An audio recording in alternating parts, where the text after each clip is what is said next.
Hey tout le monde, je vous retrouve aujourd'hui pour une nouvelle vidéo YouTube dans laquelle vous allez retrouver un update qui va combiner 2 mois, donc le mois de décembre et le mois de novembre, enfin inversement le mois de novembre et le mois de décembre.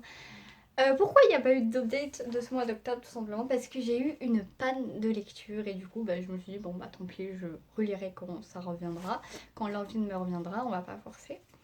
Voilà, donc pour ces 2 mois, j'ai 2 livres, non, 2 livres, n'importe quoi, 6 livres à vous présenter, un 3 en novembre, 3 en décembre. Voilà, donc je le répète, mes avis, je ne les écris pas en avance, donc vraiment ça va être tout cafouillage, cafouillage, cafouillage, cafouillage. Parce que, par exemple, le premier Falling Again, j'ai dû le lire en début novembre, donc ça commence à remonter. Voilà, donc on va commencer par Falling Again du coup de Morgane Mancon publié aux éditions Hugo dans la collection Nuit Romance. Voilà. Alors cette histoire nous raconte l'histoire logique de Fleur et Aaron. Fleur et Aaron ils se sont connus quand ils étaient petits à l'école il me semble, je crois. Ouais, ou alors ils étaient voisins, je sais plus. Non je crois que c'était à l'école, bref. Et puis ils sont devenus amis parce qu'il s'est passé un truc qu'en fait qu'ils sont devenus amis. Et ils avaient l'habitude du coup de s'échanger des lettres. Et genre on en a quelques-unes dans le livre et elles sont trop mignonnes. Bref, et donc du coup voilà, on va dire, ils ont eu une amourette de petit quoi. Donc c'était trop mignon. Mais voilà, il s'est passé un truc qui a fait qu'ils ont dû s'éloigner, ils ont dû arrêter de se parler. Et Aaron a dû déménager. Donc ça c'est, on va dire, avant que l'histoire débute. Et quand l'histoire débute, on retrouve Fleur qui vient d'être embauchée dans une entreprise de jouets, de confection de jeux vidéo. Et en fait, Fleur, quand elle arrive, elle se rend compte que son supérieur hiérarchique, je crois si je dis pas de bêtises, c'est Aaron. Sauf que Aaron, il la reconnaît pas du tout. Et en plus de ça, Fleur ne se fait pas appeler Fleur, mais se fait appeler Lila. Vous verrez pourquoi. Donc du coup, Aaron ne la reconnaît pas du tout. Mais dès qu'elle le voit, dès qu'elle le croise, elle se dit c'est lui, c'est lui, c'est lui. Et du coup, Fleur, elle va être perdue entre est-ce que je lui dis que je suis moi ou est-ce que je lui dis pas. Et, euh, et du coup, voilà. Et après, ils vont se rapprocher. Enfin, au début, ils vont pas trop s'aimer, puis après, ils vont se rapprocher. On va finir par savoir ce qui s'est passé, le pourquoi du comment. Aaron a dû partir euh, précipitamment. Ouais, je crois que Aaron est parti. Ouais, bref. Et on va savoir pourquoi ils se sont séparés de façon brutale, entre guillemets. Voilà. Que dire sur ce livre à part que c'est un bijou? Voilà, de toute façon, c'est du Morgane Moncomble. Autant vous dire que moi, les Morgane Moncomble, à chaque fois, j'y vais les yeux fermés, entre guillemets. Et à chaque fois, je suis pas déçue. Enfin, même le plot twist, le pourquoi du comment, je m'y attendais, mais vraiment, je m'y attendais, mais j'ai compris ce qui s'était passé vraiment pas longtemps avant qu'elle nous le relève, qu'elle nous dise ce qui s'est passé. Je sais pas parler. Qu'elle nous dise ce qui s'est passé, vous voyez. Genre au début, j'étais moi-même en train de me poser une question. Franchement, je me fais mille et une scénarios. Et il y a vraiment qu'à partir d'un moment où je me suis dit, ah d'accord, c'est ça, ok. Mais sinon, oui, j'ai aimé. Enfin, c'est un organe con, quoi. Ah, super, hein, comme argument, ça, super, super. Ensuite, le deuxième livre que j'ai lu, God of Love de Eugénie Dillens aux éditions Hugo, toujours dans la collection du romance. Donc, dans ce premier tome, on va rencontrer Eros, qui est l'un des 7 fils de Aphrodite et Arès. Non, c'est pas Arès.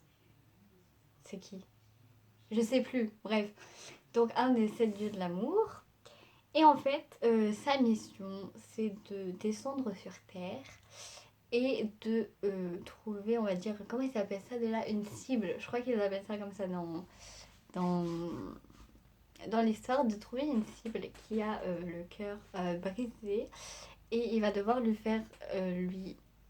refaire confiance. Enfin, il va devoir faire en sorte qu'il refasse confiance en l'amour.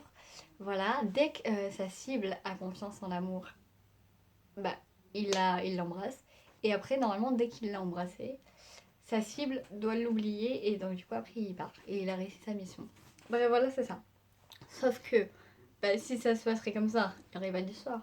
Donc du coup, là, Eros, il va rencontrer Kalea, qui est une décoratrice d'intérieur. Et donc du coup, elle vient d'avoir le cœur brisé. Et elle croit plus du tout à l'amour. Hein. Elle est en mode de l'amour, ça pue, c'est de la merde, très clairement. Un peu comme moi actuellement. Bref, d'ailleurs, si un Eros pouvait venir dans ma vie, ça m'arrangerait. Bref, et du coup... Je viens de partir à des kilomètres là. Et du coup, il va se rapprocher d'elle, il va la séduire, patati patata. Sauf que, peut-être que... Ah oui, mais j'ai oublié un truc très important. Il y a une règle dans leur règle, il y a une règle qui dit que surtout, les dieux de l'amour ne doivent pas tomber amoureux. Vraiment, ils ne doivent pas tomber amoureux. Pour eux, l'amour. Ils en donnent, mais ils ne peuvent pas en recevoir. Ils peuvent même pas ressentir ce sentiment en fait. Sauf que là, du coup, Eros, il va peut-être tomber amoureux de sa cible, peut-être pas, on ne sait pas. Voilà. Donc ce livre, ça a été un coup de cœur monumental. Faut savoir que de base, je suis pas le genre de personne à souligner des citations. Voilà, je lis, et je pense pas à prendre des morceaux de citations. Normalement, il me semble que la seule citation que j'avais soulignée dans un livre, ça devait être dans Le soleil de minuit de Lily Blabla ou quoi. Mais voilà, je vais en souligner une par-ci, une par-là, et une par... Mais God of Love, j'en soulignais une à chaque page. Genre, vraiment, ouais, c'était une citation par là, une citation par là. Vraiment poétique à souhait ce livre. Et d'ailleurs, c'est ce livre qui m'a donné envie d'ouvrir un compte Insta de citations spéciales New Romance. Donc je vous l'affiche là si jamais ça vous intéresse, même si j'ai plus d'abonnés sur Insta que sur YouTube. Mais on sait jamais, si jamais ça vous intéresse, je vous l'écris là. Et voilà. Et non mais vraiment poétique à souhait. Je kiffe la plume de Eugénie. C'est... Ouais, non vraiment, waouh. C'est un coup de cœur je crois ce livre. C'est... Waouh. Juste magnifique. Waouh. Bref. Et du coup c'est tout. Voilà. Ouais c'est tout. Ouais magnifique. Ensuite, le troisième livre que j'ai lu en ce mois de novembre, et donc le dernier, c'est Nos âmes tourmentées, écrite par Morgane Moncomble. Est-ce que j'ai besoin de dire dans quelle maison d'édition c'est même Je sais pas, je pense pas. Bref, donc du coup, dans cette histoire, on va suivre Azalea qui revient dans sa ville natale parce que sa mère vient de mourir et du coup, elle doit vendre la maison d'enfance. Sa maison d'enfance. Donc du coup, voilà. Je tiens d'abord à dire s'il vous plaît, avant de lire ce livre, pour ceux qui ne l'ont pas fait, déjà qu'est-ce que vous faites Pourquoi vous n'avez pas lu ce livre encore? Mais pour ceux qui n'ont pas lu ce livre, s'il vous plaît, lisez les triggers. Parce que il y a des choses que certains ont peut-être vécues et j'ai pas envie que ça vous mette mal ou quoi. Donc déjà c'est bien parce que dès qu'on commence le livre, Morgane elle fait un avant-propos par rapport à de quoi le livre va parler. Et voilà. Bref, pour revenir au résumé de l'histoire, donc du coup voilà, donc elle revient, patati patata. Et il y a son voisin, Eden, voilà. Et du coup au début, elle va pas pouvoir le saquer, nanana, puis après voilà, ils vont se rapprocher et puis peut-être vivre une histoire d'amour, qui sait. Mais il faut savoir que Eden, il a aussi des problèmes, voilà, avec son ex, je crois. Il y a une histoire de garde où il se bat pour la garde de sa fille, il me semble, c'est ça. Oui, Eden et papa. Oui, c'est ça, Eden et papa. Je ne sais plus comment s'appelle la- l'enfant. RIP pour elle. Et du coup, voilà. Mais ouais. Alors, qu'est-ce que j'ai aimé dans ce livre? Déjà, c'est le message qu'il y a derrière, comme quoi, malgré tout ce qu'on a vécu dans la vie, la roue tourne. Et même si des fois elle met longtemps à tourner, et elle finit toujours par tourner quand même.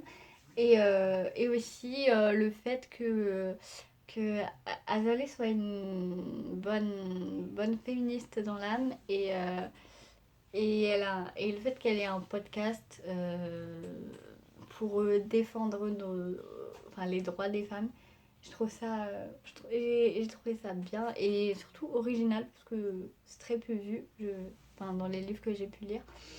Donc, voilà, de toute façon, bah, comme j'ai déjà dit pour Falling Again, hein, c'est un Morgane Moncombe. Donc voilà, il n'y a pas grand chose à dire à part bah, lisez. De toute façon, vous perdez un truc si vous ne lisez pas, donc bah, lisez. Voilà. Et ensuite, on va passer au premier livre que j'ai lu en ce mois de décembre, qui est le tome 3 des Campus Driver. Voilà, le tome sur Lewis. Voilà, donc pour résumer un peu l'histoire, on a quitté Lewis, Lane et Donovan à la recherche, et Adam aussi. On les a quittés quand ils étaient à la recherche de nouveaux campus drivers pour, on va dire, continuer l'application et prendre la relève. Et donc du coup, ils vont tous les quatre, oui, tous les quatre, être en mission de prendre un élève.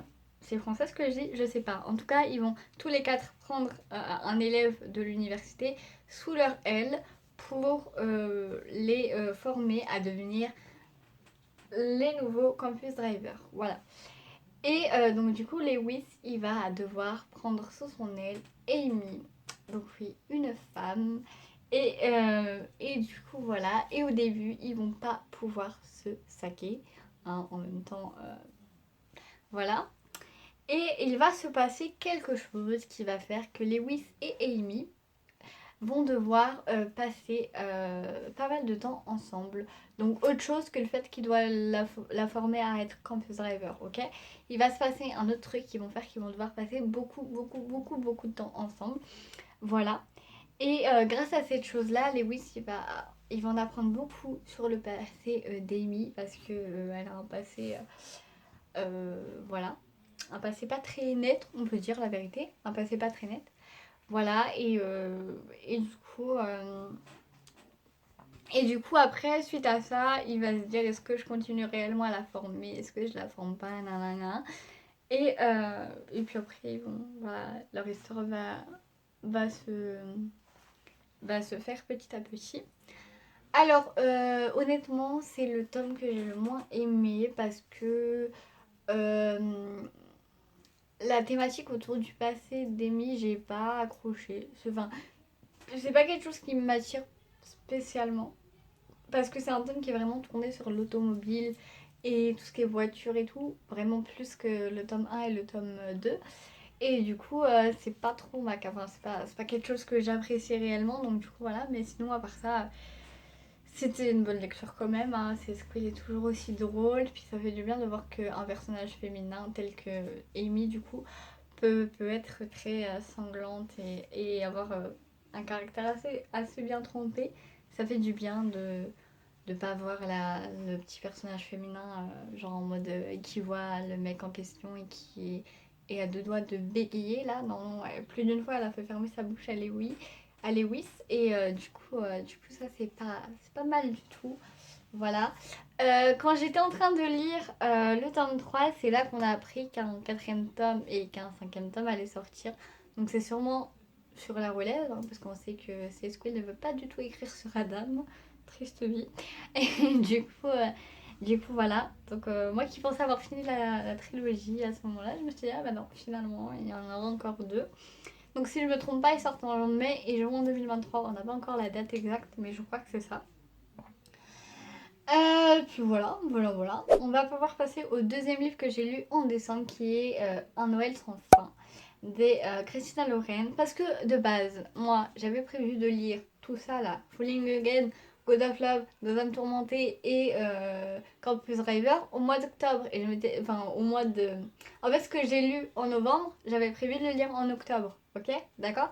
Et Campus Driver 3 et tout, j'avais prévu de le lire avec d'autres en novembre et me faire un mois de décembre que avec des romances de Noël. Et ben non, du coup, j'ai pas pu. Mais donc du coup, j'en ai quand même lu une. Donc du coup, Un Noël sans fin de Christina Lorenz. Voilà, donc là, on va rencontrer, j'ai oublié les prénoms parce que je les ai pas notés. Est-ce que je vais m'en rappeler? Je ne crois pas. Je vais aller regarder, je vous retrouve après. Bon, je crois que j'ai trouvé le personnage qui s'appelle Maylin. Mais je me rappelais plus du tout. Hein. Je vous jure, quand j'ai trouvé ça, je me suis dit non. Ils se sont trompés, c'est pas ça le nom du personnage. Par contre, personnage principal masculin, complètement zappé. Hein, comment il s'appelait, bref. C'est pas grave. On va l'appeler X. Mais en fait, c'est quoi l'histoire? L'histoire, c'est que. Donc, Maylin, c'est ça? Oui. Et je suis choquée. Hein. Pour moi, elle s'appelait pas comme ça. Hein. Bref. Du coup, elle va dans un chalet là, passer Noël. Pourquoi je vous engueule? Elle va dans un chalet chez des amis de la famille, passer Noël comme elle fait tous les ans.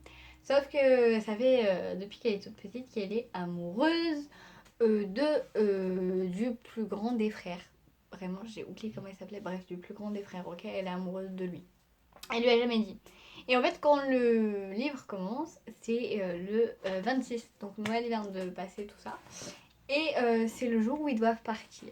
Sauf qu'on apprend qu'en fait, elle a pécho un des frères, mais pas le frère de qui elle était amoureuse, un autre. Vous voyez celui qui a son âge. Et du coup, elle s'en veut. Elle dit merde, qu'est-ce que j'y fais? J'étais un peu bourrée là, et du coup, je l'ai pécho, mais c'était pas ce qui était prévu, voyez-vous.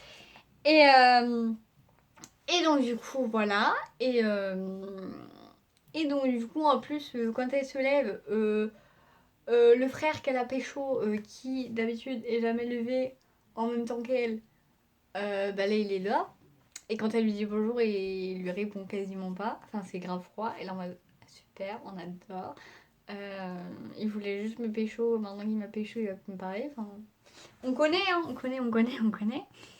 Et puis en fait, donc du coup, bah, c'est grave froid entre eux. Et puis donc du coup, elle part sans avoir pécho le mec qu'elle aimait, encore une fois. Et quand ils sont sur le chemin de l'aéroport, elle a un accident de voiture. Et quand elle se réveille, la madame ne se réveille pas à l'hôpital. Non, non, non, non, non. Elle se réveille dans l'avion. Vous allez me dire, dans l'avion. Ouais, elle se réveille dans l'avion le 20 décembre. Ouais, elle est retournée dans le passé. Et donc du coup là elle se réveille, elle fait mais c'est quoi ce bordel? Elle est où la voiture? Qu'est-ce qui se passe? Et son frère qui est à côté d'elle il fait mais quelle voiture? Là on vient de partir en fait, on est le 20 décembre madame. Et elle regarde son téléphone, elle dit ah ouais on est le 20 décembre, c'est quoi ce bordel en fin de compte? Donc du coup elle revient, enfin, elle retourne au chalet. Et là il se passe exactement ce qui s'était passé le 20 décembre d'avant l'accident. Vous voyez? Vraiment, genre le chien il fait tomber un petit, nanana. Elle se dit mais c'est quoi ce bazar en fait. Et du coup voilà, ça va encore. Plus d'une fois elle va se réveiller dans l'avion.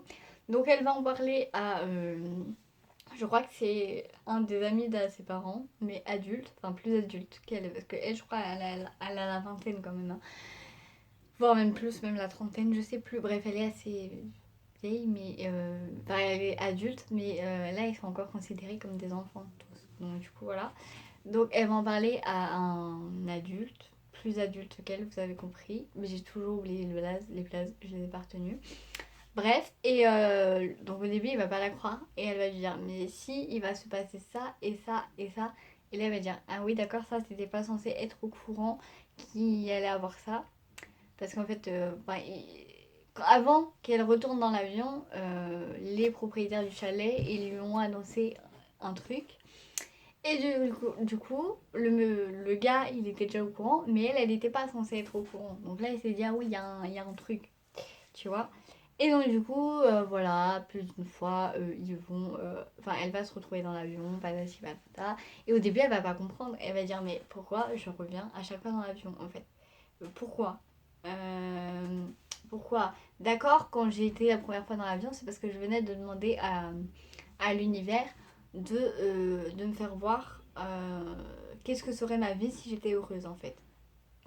Et du coup, après, quand à chaque fois elle revient dans l'avion, elle se dit mais pourquoi? Enfin, à quel moment j'ai fait une erreur en fait? Et du coup, voilà, plus. Je crois la boucle elle recommence trois quatre fois, il me semble. Ouais, il me semble.